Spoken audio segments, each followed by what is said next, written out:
پاکستان تحریک انصاف اس وقت آخر چاہتی کیا ہے؟ یہ جو کنفیوژن ہے نا، آج میں چاہتی ہوں آپ اس کو ایکسپلین کریں. کوئی آتا ہے کہتا ہے کہ ہم تو بات ہی نہیں کریں گے، ان سے بات ہو ہی نہیں سکتی، یہ ریجیکٹڈ ہیں. کوئی کہتا ہے کہ نہیں، سیاستدانوں کی بات سیاستدانوں سے ہونی چاہیے. مثال دے دیتی ہوں، مروت صاحب نے یہ بات کی ہے. ایک آدمی آتا ہے وہ کہتا ہے ہم DGI سے بات کریں گے، آرمی چیف سے بات کریں گے. ایک کہتا ہے کہ نہیں، ہم سڑکوں پہ آئیں گے، تحریک چلائیں گے، اس حکومت کو گھر بھیج کے دم لیں گے. آخر چاہتے کیا ہیں آپ لوگ؟ اعوذ باللہ من الشیطان الرجیم، بسم اللہ الرحمن الرحیم. بی تھوڑا سا نا میں آپ کو پورا ایکسپلین کروں گا تاکہ آج یہ ون فار آل بالکل، آج یہ کنفیوژن دور کر ہی دیں. پہلا تو یہ ہے کہ ہمارے کسی سے کوئی مذاکرات نہیں ہو رہے، نہ ہم نے کسی جگہ یہ خواہش کا اظہار کیا ہے کہ ہم مذاکرات کرنا چاہتے ہیں. Once for all this should settle down.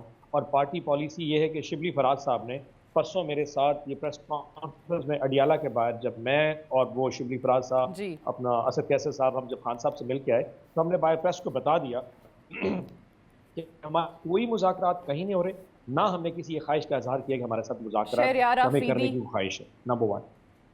میں آپ کو بتا دیتا ہوں. شہریار افریدی صاحب نے جو سٹیٹمنٹ دی تھی، انہوں نے اپنے تئیں ایک پرسنل سٹیٹمنٹ دی تھی کہ جب کبھی ہمیں بات کرنے کی ضرورت پیش آئے گی تو ہم ان لوگوں سے بات کریں گے جو میٹر کرتے ہیں. یہ ان کا اپنا پوائنٹ آف ویو تھا. چیئرمین بیرسٹر گوہر کہ ہم ڈائیلاگ کے لیے کوئی انتظار کریں پیغام کا. چیز میری عرض کیجیے، جو اگر فار ایگزامپل اگر کوئی ایسا پیغام آیا بھی صحیح تو خان صاحب نے پھر اس کے لیے، میں پھر کلیئر کر رہا ہوں، ہمارے کوئی مذاکرات نہیں ہو رہے. جب کبھی ایسا پیغام آیا تو اس کے لیے خان صاحب نے 3 لوگوں کو نوٹیفائی کر دیا، شبلی فراز صاحب، عمر ایوب اور علی بن گنڈا پور. یہ 3 لوگ بات کریں گے، میرے پاس آئے گا اور پھر میں اپروو کروں گا. لیکن as on this point in time, exactly اس وقت میں بتا رہا ہوں، ہمارے کوئی مذاکرات نہیں، نہ ہماری خواہش ہے. بلکہ میں نے اس دن جب پرسوں اڈیالہ میں خان صاحب سے ملنے کے لیے گیا تو میں نے خان صاحب سے پوچھا کہ خان صاحب یہ بیک چینل ڈپلومیسی کے حوالے سے باتیں ہو رہی ہیں، and he was very candid and clear کہ مذاکرات کیا ہو سکتے ہیں. ہمارا کوئی مڈل گراؤنڈ ہی نہیں. مڈل گراؤنڈ کیا ہو سکتا ہے کہ جو ہم سے مذاکرات کریں گے. خان صاحب نے کہا ہے کہ 18 ماہ سے بات چیت کے لیے تیار ہوں. پھر آپ کے چیئرمین گوہر صاحب یہ بھی کہتے ہیں کہ ہمیں کوئی پیغام نہیں آ رہا. افریدی صاحب کہتے ہیں پیغام نہیں آ رہا. میری بات تو سن لیجیے. فار ایگزامپل میں نے کہا اس وقت تک ہمارے کوئی مذاکرات نہیں، نہ ہماری خواہش ہے، لیکن جب کبھی مذاکرات ان کی طرف سے ہوں گے ہم قوم کو اس میں کانفیڈنس میں لیں گے. لیکن خان صاحب نے ایک بات بڑی زبردست، خان صاحب نے ایک بڑی زبردست بات کی. انہوں نے کہا جی مڈل گراؤنڈ کیا ہوگا؟ جب بھی مذاکرات ہوں گے نا، کوئی ایک چیز ہے کہ میں سٹیپ بیک کروں، وہ سٹیپ بیک، تو ہم سے جو اپوننٹ کیمپ ہے اس کی کیا ضرورت ہوگی؟ وہ کہیں گے جی خان صاحب آپ سیاست سے کنارہ کش ہو جائیں یا ملک سے باہر چلے جائیں. جس پہ خان صاحب نے بڑا کلیئرٹی سے کہا تھا، اور میں انگریزی میں اس لیے کوٹ کر رہا ہوں کہ انگریزی میں کہا تھا، I will die but I will not compromise. میں کسی طور پہ کہیں کمپرومائز نہیں کر سکتا.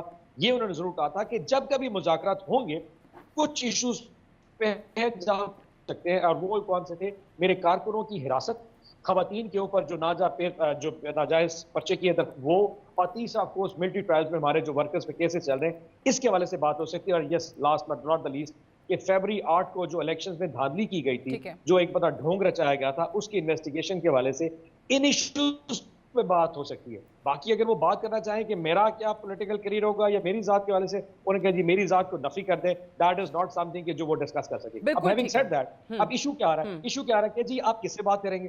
Of course as a political party ہمیں پولیٹیکل لوگوں سے بات کرنی چاہیے. کتابوں میں بھی یہی لکھا ہے اور ہر راشنل بندہ بھی یہی کہے گا. بٹ یو اینڈ می نو کہ جو اس وقت کی جو پولیٹیکل فورسز ہیں ان کے پاس ہے کیا؟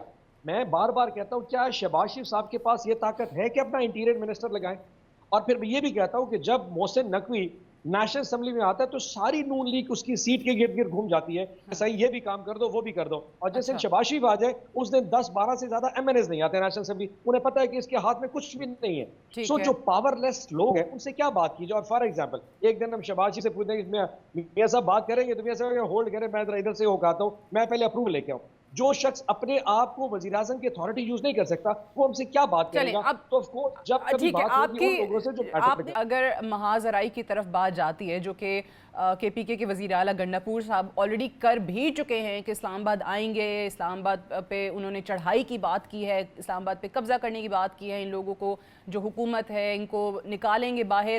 اس کا انجام کیا ہوگا؟ اون عباس صاحب آپ بڑے سین وائس رکھتے ہیں، آپ بڑی سینسیبل بات کرتے ہیں. یہ چیزیں جو ہیں آپ لوگوں کے لیے، جس طرح وہاں سے بھی جواب مل گیا نا کہ اگر آئیں گے تو پھر وزیر اعلیٰ کی حیثیت سے واپس نہیں جا پائیں گے. میں عرض کروں، جب پہلی دفعہ علی بن گنڈا پور ملنے کے لیے آیا تھا نا شہباز شریف صاحب کو، تو ہمیں بھی پسند نہیں آیا تھا. بٹ ہیونگ سیڈ دیٹ جس پوزیشن میں وہ ہیں، آئی تھنک کوئی بھی سین آدمی یہی کرتا جو انہوں نے کیا.